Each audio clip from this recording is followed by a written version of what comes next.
Hello cinephiles, Pushpa 2 the rule आप में से बहुत से लोगों ने देख ली होगी। अब आप में से ही बहुत से लोग होंगे जिनको पुष्पा 2 अच्छी लगी होगी और बहुत से ऐसे भी लोग होंगे जिनको पुष्पा 2 पसंद नहीं आई। अब जिसको पुष्पा 2 पसंद आई उसके पुष्पा 2 पसंद करने के अपने रीजन है और जिसको नहीं पसंद आई उसके भी पुष्पा 2 को ना पसंद करने के अपने रीजन होंगे। पर्सनली जब मैंने पुष्पा 2 को थिएटर में देखा था मुझे मूवी पसंद आई थी। मास मूवी थी, मैंने एंजॉय किया इसको। हाँ, मूवी में बहुत से सीन्स ओवर द टॉप थे पर उन सीन्स को अल्लू अर्जुन की एक्टिंग बचा लेती है। मेरे लिए मूवी का इमोशनल एंगल वर्क किया। जैसे पुष्पा राज को एंड में उसके परिवार का नाम मिल जाता है और उसका भाई उसको अपनी बेटी की शादी में भी इनवाइट करता है। इवन शादी के कार्ड में फैमिली के नाम में पुष्पा का नाम भी होता है, जिसको देखकर एंड में पुष्पा रोने भी लग जाता है। अगर आप यहाँ ध्यान दो तो पुष्पा को पार्ट 1 से ही अपने परिवार का नाम चाहिए था और अपने भाई से पुष्पा अपने रिलेशन को ठीक करना चाहता था, जो पुष्पा 2 के एंड में हो भी जाता है। मुझे ये देखकर अच्छा लगा कि चलो मेकर्स ने एटलीस्ट पुष्पा के फैमिली वाले आर्क को क्लोजर तो दिया। और भी चीजें अच्छी लगी थी, जैसे सेकंड हाफ में जतरा वाली सीक्वेंस। इस सीक्वेंस में कैलाश खेर जी की आवाज में हमें जो गाना सुनाई दिया अच्छा था।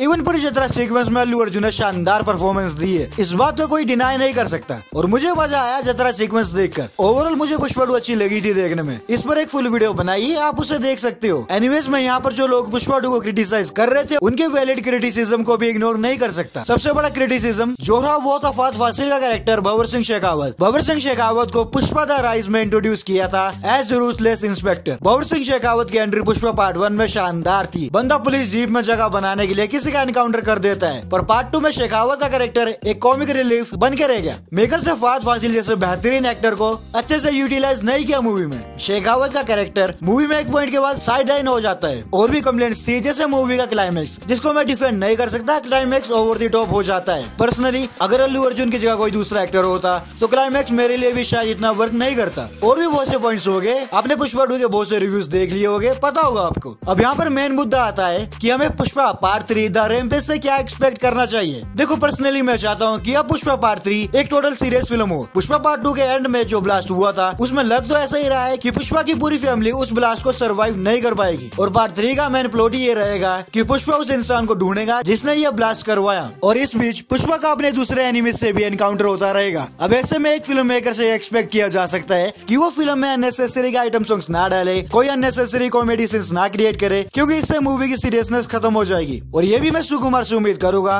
कि जो भी क्रिटिसिज्म पुष्पा पार्ट 2 को मिला है उसको वो ध्यान में रखेंगे। जैसे पुष्पा पार्ट 2 का क्लाइमेक्स सीन हो गया, बहुत लोगों को वो ओवर द टॉप लगा, तो सुकुमार से ये उम्मीद की जा सकती है वो पार्ट 3 को थोड़ा ग्राउंडेड रखेंगे। आई होप मेकर्स पार्ट 3 को अच्छे से बनाए। पार्ट 2 की तरह ये ना करे कि रिलीज डेट आ जाए और मूवी की शूटिंग थोड़ी बाकी रहे। टाइम लेकर अच्छे से बनाओ पार्ट 3 को, फिर सेम ही दिन पर 2D और 3D में रिलीज करो। पार्ट 2 की तरह ना हो ऑडियंस 3D वर्जन के टिकट्स बुक करे और बाद में 3D शोज ही कैंसिल हो जाए। और लास्ट में हिंदी गाने के लिरिक्स अच्छे करो। बाकी देखते हैं पुष्पा पार्ट 3 कब आएगी। तो इस वीडियो में बस इतना ही। जरूर भाई, पुष्पा पार्ट 3 से सीरियसनेस की उम्मीद तो की ही जा सकती है।